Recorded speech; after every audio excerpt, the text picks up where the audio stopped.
আমার স্বামী ইদানিং রাত বিরাতে বাসায় ফেরেন। তার আচরণে ও মোবাইল ব্যবহারে কিছুটা বুঝতে পারছি তিনি অন্য নারীর প্রতি আসক্ত। আর কিছু বললেই বেধড়ক মারধর শুরু করেন। আমি আমার সর্বোচ্চটা দিয়েও তার মন পাচ্ছি না, আমার করণীয় কি? প্রিয় বোন আমার, দুর্ভাগ্যজনক বাস্তবতা এটি, আমাদের সমাজে ঘরে ঘরে আজ পরকীয়া এটি ছেয়ে গেছে। নারী কিংবা পুরুষ কেউই এটা থেকে মুক্ত থাকতে পারছে না। খুব সীমিত সংখ্যক মানুষ আল্লাহ যাদেরকে তার অনুগ্রহে বাঁচিয়ে রেখেছেন, তারা ছাড়া বেশিরভাগ মানুষ এটাতে আসক্ত হয়ে গেছে। এবং এই আসক্তির বহুবিধ কারণের মধ্যে থেকে একটা হলো যে বিদেশি বা ভিনদেশি যে অপসংস্কৃতি, এটার ছোবল আমাদেরকে থাবা দিচ্ছে এবং গ্রাস করছে। যে সমস্ত ভিনদেশি সিরিয়ালগুলো আমাদের দেশে চলছে, পার্শ্ববর্তী দেশে সিরিয়ালগুলো চলছে, সেখান থেকে কুটনামি, পারিবারিক দাম্পত্য কলহ এবং এই জাতীয় যে ইস্যুগুলো আছে, পরকীয়া, এগুলো ঘরে ঘরে আজ বিস্তার লাভ করছে। অপসংস্কৃতির যে ছোবল, সেই ছোবল আমাদেরকে কুরে কুরে শেষ করছে। এটার বিরুদ্ধে আমরা যদি যুদ্ধ ঘোষণা না করি, আমরা যদি সবাই সতর্ক না হই, তাহলে সেক্ষেত্রে আমাদের পরিবার ব্যবস্থাপনা মুখ থুবড়ে পড়বে। পৃথিবীর উন্নত অঞ্চল হিসাবে যে দেশগুলোকে আমরা জানি, সে দেশগুলোতে পরিবার ব্যবস্থা ইতিমধ্যে ভেঙে পড়েছে এবং তাদের পরিবার ব্যবস্থা ভাঙনের যে আওয়াজ, সেটা অনবরত আমাদের কানে ভাসছে। অতএব আমাদের সমাজকে বাঁচাতে হলে সে সমস্ত অপসংস্কৃতি আমাদেরকে রোধ করতে হবে, সেটাকে আমাদের থামাতে হবে, বন্ধ করতে হবে।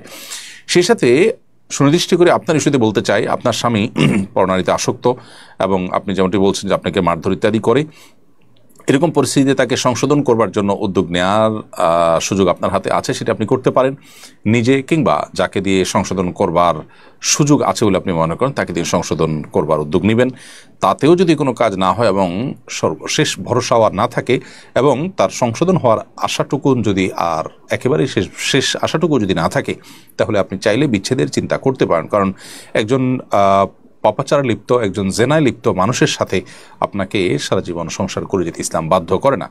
কিন্তু তার আগে, অর্থাৎ এই সর্বশেষ এবং চূড়ান্ত সিদ্ধান্ত নেওয়ার আগে আপনাকে বারবার ভাবতে হবে এবং বিচক্ষণ বিদগ্ধ মানুষদের সাথে, অভিজ্ঞ মানুষদের সাথে পরামর্শ আপনাকে করতে হবে। তারপর আপনি যথাযথ সিদ্ধান্ত নিলে ইনশাআল্লাহ বিদিনা সেটি হয়তো যথার্থ হবে। আমরা দোয়া করি আল্লাহ তাআলা আপনার কষ্ট দূর করে দিন, আপনার স্বামীকে হেদায়েত করুন। আপনি তার জন্য হেদায়েত দোয়াটাও অব্যাহতভাবে করতে থাকবেন।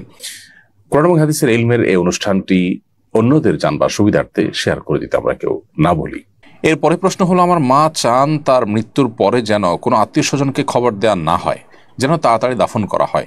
তিনি চান আমরা যেন আত্মীয় প্রতিবেশীদের দাফনের পরে জানাই। এ ধরনের ওসিয়ত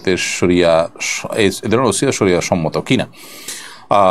এর উত্তর হলো যে আপনার মা কেন তার নিকটাত্মীয় এবং প্রতিবেশীদেরকে দাফনের খবর বা তার মৃত্যুর খবর জানাতে নিষেধ করেছেন, সেটি জানা আগে গুরুত্বপূর্ণ। যদি এমন হয় যে আত্মীয় স্বজন এলাকাবাসী তারা তার মৃত্যুকে কেন্দ্র করে বেদাত করবে, কোনো অন্যায় কিছু করবে, এরকম আশঙ্কা থেকে তিনি এমনটি করেছেন, তাহলে সেক্ষেত্রে এটি নিষিদ্ধ হবে না। কারণ নবী করিম সাল্লাল্লাহু আলাইহি ওয়াসাল্লামের একজন সাহাবী হুযায়ফা ইবনে ইয়ামান রাদিয়াল্লাহু তাআলা থেকে একটি হাদিস বর্ণিত হয়েছে, যে তিরমিজিতে হাসান সূত্রে বর্ণিত হয়েছে। সেই হাদিসে আমরা জানি যে তিনি বলেছেন, আমার মৃত্যুর ব্যাপার সংবাদ তোমরা ঘোষণা দিয়ে বেড়াবে না, কারণ আমি আশঙ্কা করছি এটাকে মাতমের ইস্যুতে পরিণত করবে মানুষ, সেজন্য এটা তোমরা করবে না। তো এই যে নবী করিম সাল্লাল্লাহু আলাইহি ওয়াসাল্লামের নিষিদ্ধ একটি বিষয় থেকে বাঁচার জন্য বা সেটিকে এড়িয়ে চলবার জন্য হুযায়ফা ইবনে ইয়ামান রাদিয়াল্লাহু তাআলা নিষেধ করেছেন জানাজানি করতে। তো ঠিক একইভাবে আপনার মা যে চেয়েছেন তার মৃত্যুর পর যেন জানাজানি না হয়, এই চাওয়াটা যদি কোনো নিষিদ্ধ বিষয় থেকে বাঁচার জন্য হয়, তাহলে ঠিক আছে এবং তার সে চাওয়া পূরণ করা যাবে। কিন্তু এছাড়া যদি তার অভিমানের জায়গা থেকে হয়, রক্ত সম্পর্কে আত্মীয় যাদের আসলে জানাজায় অংশগ্রহণ করার হক এবং অধিকার আছে এবং যারা আপনার নিকটাত্মীয় তাদের প্রতি দায় আছে, তো এরকম ব্যক্তিদেরকে জানাজা থেকে মাহরুম করা, তাদের থেকে গোপন করা, এই ওসিয়ত সঠিক কোনো ওসিয়ত নয়। বিধায় তার এই ওসিয়ত পূরণ করা আপনাদের জন্য আবশ্যক হবে না। এরপরের প্রশ্ন হলো, কোনো বিষয়ে সুপারিশের জন্য আপনার হাতে পায়ে ধরে বলছি, এভাবে বললে কোনো গুনাহ হবে কিনা?